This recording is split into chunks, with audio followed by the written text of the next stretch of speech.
This is Weekends with Alex Witt, July 14, 2019. The president suggested on Twitter that some progressive Democratic congresswomen should, quote, go back to, quote, the places from which they came. Joining me now, Congressman Ted Lieu, a Democrat from California, member of the Judiciary Committee, and a good friend to us here. It's always good to have you. So, look, I know you just moments ago, you replied to the president, quote, as an immigrant who served on active duty, I'm appalled you are telling us to go back. I'm not going back. America is our home. The president has got to know that this is going to rile not just Democrats, but a lot of Americans. What's behind this move? Thank you, Alex, for your question. As an immigrant myself, I know that when we came to America, we were poor. My parents went to flea markets to sell gifts to make ends meet, and eventually they opened a successful small business. They achieved the American dream. It's one reason I joined the Air Force on active duty, because I believe America is an exceptional country. I never thought I would see the day when the President of the United States is telling immigrants to go back from where we came from. Donald Trump once again demonstrates that he's a racist ass. He is dividing Americans rather than trying to unify us, and I can't wait to see him leave the office of the president. And you've made that sentiment clear a lot during your tenure there in Congress of late. But why do you think the president is doing this? I think he's becoming increasingly more and more unhinged as he sees that things are going against him. He has not been able to build his wall. He has not been able to make the border situation any better. And now he's trying to do other things to amp up his base. Unfortunately, he doesn't understand that most Americans either are immigrants, have family members are immigrants, or have grandparents are immigrants. And his attack today is different because he's attacking legal immigration and U.S. citizenship. It is really a new low for him, and I think Americans are going to react very badly against the president. Let's get to talking about the ICE raids now, because parents are fearing that they may be separated from their children who were born in the U.S. You have the acting Border Patrol chief, who used to be the ICE director, who was asked today whether these raids equate to more family separations. Here it is. The design is not about family separation. That's not the intent. Never has been and never will be. The intent is to enforce the rule of the law. There are challenges, absolutely, but I can tell you the men and women of ICE, they are true American heroes. They are mothers, they are fathers, brothers, and sisters. They're going to apply this with humanity and compassion. Can you take his word on that? He is just gaslighting again, because what these raids are going to do is separate mothers and fathers and brothers and sisters from each other. And if these folks are dangerous, they would already be in jail or prison. What these raids are doing are going after peaceful families. They're going to end up separating some children from their parents.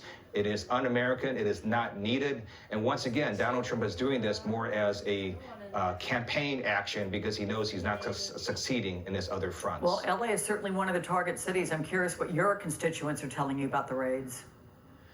They are horrified. They also realize that this is in part a publicity stunt for the president. And what we want to do is make sure that people no longer live in fear and terror. What we need is a pathway to citizenship. We need comprehensive immigration reform. It's something that the U.S. Senate passed on bipartisan basis a few years ago, and I think that's something we all need to work on. Let's move now to the upcoming testimony of Special Counsel Robert Mueller, former Special Counsel, we should say officially. And I know that your committee statement says, quote, at his request, we've agreed to postpone the hearing for 1 week until July 24. Do you know why he requested the delay? I do not, but I am pleased that Special Counsel Robert Mueller is going to give more time to be able to testify publicly in front of the American people. He will now testify for 3 hours before the House Judiciary Committee and then 2 hours before the House Intel Committee. And the American people will see unfiltered Robert Mueller talking about the main highlights of his report, which if you gave a fair reading to it, it would show that the Russians attacked us in 2016 in our elections, that the Trump campaign welcomed that interference, and then the president sought to obstruct on numerous instances the investigation into that interference. And look, I know that you've called for impeachment hearings, certainly, but in terms of the timing of all this, is there a downside to it? Because potentially the momentum from Mueller's testimony may be lower than expected. He testifies right before Congress starts its August recess. The Mueller report itself is very damning. Now, most Americans have not read it. It is a long report. So all we need is Robert Mueller to highlight the main parts of his report.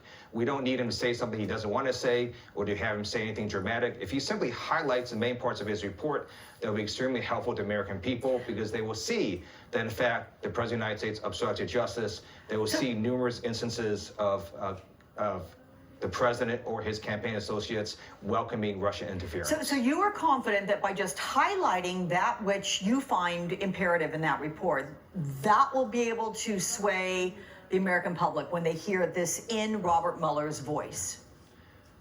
I think it will be extremely important for them to hear it in Robert Mueller's voice and for them to hear these facts for the first time, because many of them have been misled by Attorney General Bill Barr's misrepresentations of the report, as well as Donald Trump's misrepresentations of the report. And I think they'd be surprised when they hear Robert Mueller say that, in fact, the president ordered Don McGahn to fire Special Counsel Mueller, that he ordered that a fake document be created, that he did a number of other actions to obstruct justice. All right, Congressman Ted Lieu from my hometown of LA. Thank you so much. Always good to see you. Thank you, Alex. Joy Reid is going to join me next. She's going to talk about the true price of the Trump presidency.